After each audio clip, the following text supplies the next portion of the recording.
Hi, my name is Julie Stinson. I'm a teacher in the local area and I'm interested in youth issues.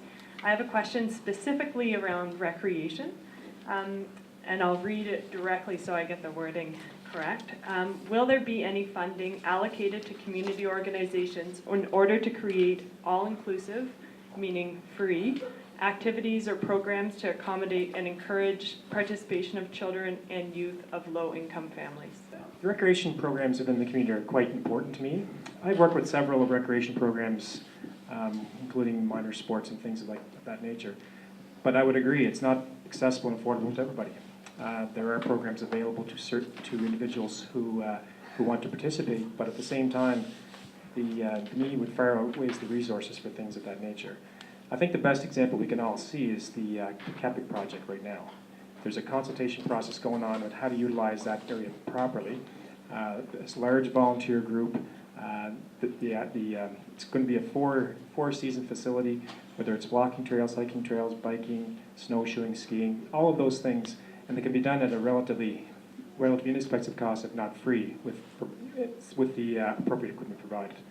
I think the inclusion of activities within the recreation programs themselves, coordinate a little bit more the municipal units to offer programs that are more effective in dealing with the issues around the high registration costs for minor sports.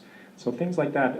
Speaking as a healthcare professional who wants to promote an active, healthy lifestyle, I think those things are more important than just talking about it. But at the same time, you got to provide all those things available, but we have to be able to provide those for those who cannot afford the registration costs presently.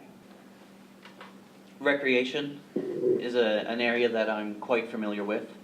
When I was in university and high school, I worked quite extensively in the aquatics department of both the town and county recreation, and of course the St. FX athletics department. So I've been actively involved with that particular program, and of course my children now participate in a variety of extracurricular activities, which I do understand that my children are fortunate enough that we are able to afford those high registration costs, even the ones that are subsidized by our municipal units.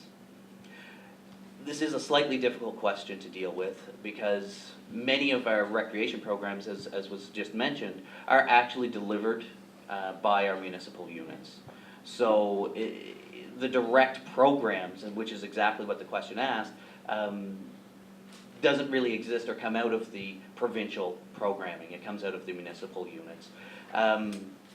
However, that's not to say that the government and the cannot provincially address or provide access to recreational and physical activities or cultural activities like the arts. This is done through the provincial program in our education system. And the way the Liberal government addresses those programs and the accessibility to those programs through education is again by putting our money back into our education system, which has been grossly underfunded the last number of years. We are committed to putting that $65 million back into our schools, which makes programs like this more accessible, because when there are cuts to education programs, often the very first place that are cut are the extracurricular activities, the cultural activities, the art and the music programs, and the sports and recreation programs. And so where do students have the possibility to access these programs at the lowest possible cost? It's in our schools. And that's where the government is committed, a Liberal government is committed to investing. As you know, our government has invested heavily in recreation in this community over the last couple of years. In fact, last 4 years. We have put quite a bit of funding in the new turf field that we have here in town. A large project that won a lot of support from the broader community, enables, of course, usage by anyone who needs it in the community. Darren referenced the CAPIC project. Our government has put $60,000 into that project over 3 year time. We've helped build a new playground at Bucknancake to the tune of $15,000. We have a youth recreation program at the Antigonish Lighthouse, $12,000. Improvements to playgrounds at the Antigonish Education Center, $10,000. Support of the Mini Trail Community Center, $10,000. Support of the development of a world-class rowing facility at Loch Harbour, $400,000.